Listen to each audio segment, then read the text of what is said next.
আজকের এই দোয়া মাহফিলের সম্মানিত সভাপতি, প্রধান অতিথি, গণমানুষের নেতা, আমাদের সকলের প্রিয় ইটা ভাই, বিশেষ অতিথি স্বপন ভাই সহ বিভিন্ন পর্যায়ের নেতৃবৃন্দ এবং মধুখালী, বোয়ালমারী, আলফাডাঙ্গার গণমানুষের নেতা, ধানের শীষের মনোনীত প্রার্থী খন্দকার নাসিরুল ইসলাম নাসির ভাই সহ বিভিন্ন পর্যায়ের নেতৃবৃন্দ, সকলকে সংগ্রামী শুভেচ্ছা।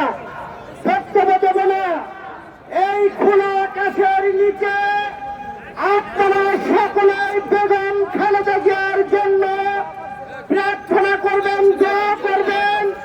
আল্লাহ বেগম খালেদা জিয়াকে আমাদের মাঝে ফিরিয়ে দিন, গণতন্ত্রের জন্য, সার্বভৌমত্বের জন্য। আমি যে কথা বলে শেষ করতে চাই, প্রিয় সমাবেশ, ভোট দেবেন কিসে? ভোট দেবেন কিসে? ভোট দেব কিসে? ভোট দেব কিসে? আল্লাহ হাফেজ। সংগ্রামী বন্ধু আমার,